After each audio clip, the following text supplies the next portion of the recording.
Om Swastiastu, Assalamualaikum warahmatullahi wabarakatuh, Shalom, Namo Buddhaya, dan salam sejahtera bagi kita semua. Perkenalkan, nama saya Ida Yugeda Nyeswari dengan NIM 24095111167 dari kelas A. Di sini saya akan memaparkan hasil jurnal yang saya baca, yaitu dengan judul Deteksi Bakteri Leptospira pada tikus dan faktor yang mempengaruhi penularan leptospirosis. Baik, kita lanjut langsung ke latar belakang. Leptospirosis adalah penyakit zoonosis akut yang disebabkan oleh bakteri Leptospira sp yang hidup terutama di ginjal dan dikeluarkan melalui urin hewan reservoir seperti tikus.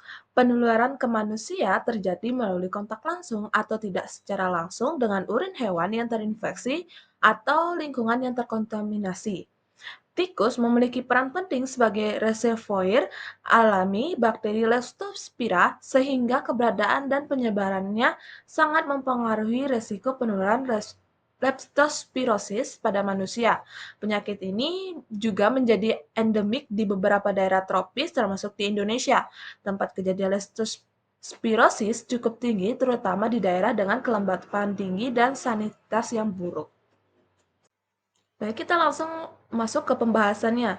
Deteksi bakteri Leptospira pada tikus penting karena tikus adalah reservoir utama yang menyebabkan atau menyebarkan bakteri yang melalui urin tanpa menunjukkan gejala klinis yang jelas. Metode yang umum digunakan meliputi tes serologis seperti mikroskopis, angulation test atau MET, dan teknik molekuler polimerase chain reaction atau PCR yang dapat mendeteksi DNA bakteri secara spesifik dan sensitif. Faktor penularan leptospirosis meliputi kondisi lingkungan yang sanitasi buruk, terdapat genangan air dan kelembapan tinggi, serta interaksi manusia dengan habitat tikus, pengalian tikus, dan faktor lingkungan yang sangat penting untuk mencegah penyebaran leptospirosis ke manusia. Langsung kita masuk ke gejala klinisnya. Yang pertama itu ada tikus yang sering menunjukkan tanda sakit yang jelas karena mereka reservoir alami. Pada hewan terinfeksi terdapat demam, lesu, penurunan nafsu makan, dan berat badan menurun. Kemudian kadang ditemukan dengan tanda-tanda infeksi ginjal karena bakteri Leptospira menetap di ginjal dan dikeluarkan melalui urin. Kemudian ada gejala yang tidak spesifik untuk menyebabkan tikus ini sulit untuk dikenali sebagai pembawa Leptospira sehingga meningkatkan risiko penularan ke manusia dan hewan.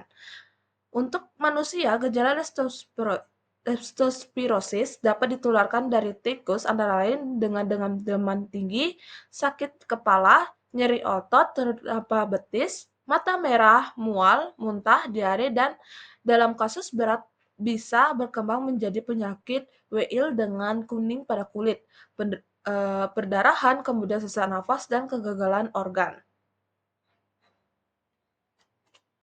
Kemudian kita masuk ke cara penyebab dan cara penularannya.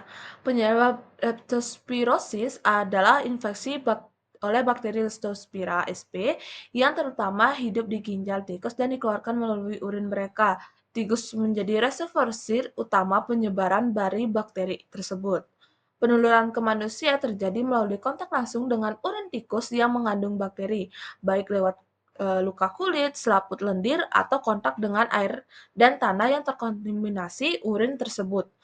Penularan juga dapat terjadi melalui konsumsi makanan atau minuman yang tercemar urin tikus. Faktor lingkungan seperti banjir, sanitasi buruk, dan interaksi manusia dengan habitat tikus meningkatkan risiko penularan leptospirosis. Nah, diagnosa pada Leptospira pada tikus ini didiagnosa deteksi bakteri Leptospira pada tikus menurut jurnal yang saya baca dilakukan dengan berbagai metode laboratorium, seperti salah satu utamanya yaitu dengan melakukan PCR yang menggunakan target gen lipid 32 untuk mendeteksi DNA Leptospira proteogenik pada sampel ginjal tikus, memberikan hasil sensitif dan spesifik. Selain itu, dilakukan juga tes MET, juga digunakan untuk mengidentifikasi antibodi dan reservoir Leptospira pada serum tikus. Metode ELISA juga dapat mendeteksi infeksi baru dengan cepat pada fase akut. Walaupun kurang spesifik dibandingkan dengan MET, diagnosis leptospirosis dapat diklasifikasikan menjadi subsets berdasarkan gejala tanpa uji laboratorium. Pada gejala hasil serologi positif dan defensif hasil pemeriksaan laboratorium positif, teknik pengambilan sampel tikus biasanya berupa penangkapan tikus hidup dan diikuti dengan pemeriksaan ginjal untuk isolasi DNA dan pemeriksaan laboratorium menggunakan PCR dan serologi. Kita masuk ke langsung upaya dan pencegahan dan pengendaliannya.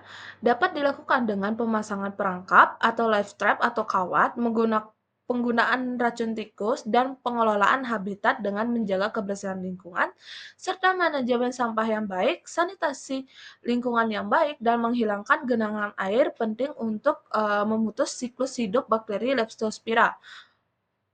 Promosi kesehatan melalui edukasi masyarakat dengan penyuluhan tatap muka terbukti efektif meningkatkan kesadaran dan mengurangi populasi tikus yang terinfeksi. Penggunaan disinfektan pada badan, air, dan permukaan yang berpotensi terkontaminasi juga dianjurkan untuk mencegah penularan ke manusia. Perlu menghindari kontak langsung dengan tikus dan urin tikus, serta menggunakan alat pelindung diri saat berada di area berisiko. Strategi terpadu dan melibatkan berbagai sanitasi dan partisipasi masyarakat sangat direkomendasikan untuk suksesnya pengendalian leptospirosis. Kita masuk ke kesimpulan, tikus merupakan reservoir utama bakteri Leptospira yang berperan penting dalam penurunan leptospirosis pada manusia. Keberadaan tikus di lingkungan pemukiman dan kondisi sanitasi yang buruk meningkatkan penyebaran bakteri tersebut. Deteksi dini menggunakan metode PCR dan serologi sangat penting untuk surveillance dan pengendalian penyakit. Faktor lingkungan juga seperti genangan air dan kelembapan tinggi juga mempercepat penyebaran Leptospira. Saran yang bisa saya berikan yaitu perlu pengendalian populasi tikus melalui pengelolaan habitat dan penggunaan perangkap, peningkatan sanitasi lingkungan, penghilangan genangan air, serta edukasi ke masyarakat untuk mengurangi kontak dengan tikus dan sumber infeksi. Surveillance terintegrasi melibatkan masyarakat dan instansi terkait juga untuk pencegahan pengendalian Leptospira secara efektif. Pendekatan ini akan membantu menurunkan angka kejaman leptospirosis dan meningkatkan kesehatan masyarakat di daerah endemis. Sekian dari presentasi saya tentang jurnal yang saya baca. Jika ada salah kata saya mohon maaf. Saya tutup dengan Pranama Santi, Om Santi Santi Om. Wassalamualaikum warahmatullahi wabarakatuh. Shalom nama budaya dan salam sejahtera bagi kita semua. Terima kasih.